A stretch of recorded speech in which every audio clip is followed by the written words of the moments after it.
आपण माने देखि पारुचंदी आगामी दिनर सरपंच होगापाई मन बढ़ाई तुलसीपुर ग्राम महाजन साई नाम रजनी सेन सी लोक मानकर सेवा करने पंचायतर उन्नति करने मन बढ़ाई ये छोटिया चाहा दुकान टे चाहा दुकान मन पड़ी जदि चाहा बिक्री करी आम देशर प्रधानमंत्री हो पारि से जो नरेंद्र मोदी सेमती आमर रजनी बाबू कहीं सरपंच हो पारे ना ये प्रश्न लोक मध्य लोक मैंने समर्थन करेंगे कि करें आम पचारि बुझा आपण सरपंच है फास्ट मुद्दा कौन रही पंचायत लोक सेवा कौन भाई आपण ये राजनीति क्यारियर आरंभ करवा प्रथम किंतु राजनीति विषय में आपणकर किसी अभिज्ञता रही आगुरी ना ये फास्ट टाइम आपण काम करेंगे फास्ट अभिज्ञता कौन करेंगे बोली भाई देशर सेवा मानव सेवा परम धर्म रही आपको चाह दुकान दूसरे राजनीति गोड़ पाद कहीं चेष्टा करूँ आम भाभी नियंतु आपण को आम सरपंच कलु सरपंच है आपण मैने जो लोक मानकर असुविधा बिजु पक्का घर इंदिरा आवास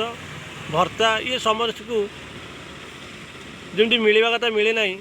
सेटा मिल बोली आपण कार्यरत करें ना ना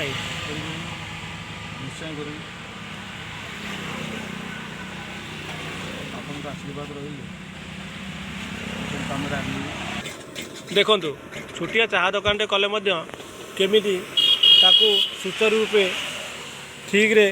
चलाउछंती सेमती आमे कहीं से आम पंचायत पे किसी न करिवे बोली आमे देखंतु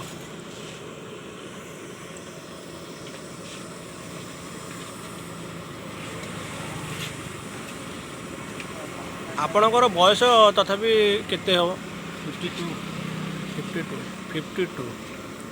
52 वर्ष रे आपण राजनीति आरंभ करेंगे तथापि दलीय ना स्वाधीन प्रार्थी माने जितेबाला आमर सरकार अच्छा विजु जनता दल विरोधी अच्छा बीजेपी कांग्रेस आपण सरकार दलीय तरफ न ठिया हुई आपण स्वाधीन रे जीतिए बोली केमिति आशा भरोसा करुँच लोक मैंने आपन को समर्थन करेंगे दल जिता दल ठिया दल न चाहिए स्वाधीन ठिया तो कौ दल को आशा करुँच आमको जो दल चाहिए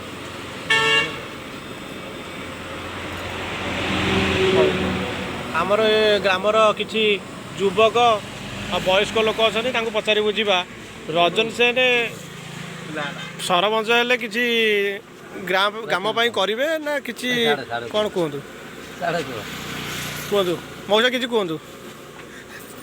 अरे आम बापा चाहूँ सब पिला सब चाहूँ आम रजनी बाबू को वर्ष सरपंच ठिया करूँ आम गाँ यूनिट माने आम गाँ टापी यदि सेमती सेवागार से करें आम ये कहूँ ना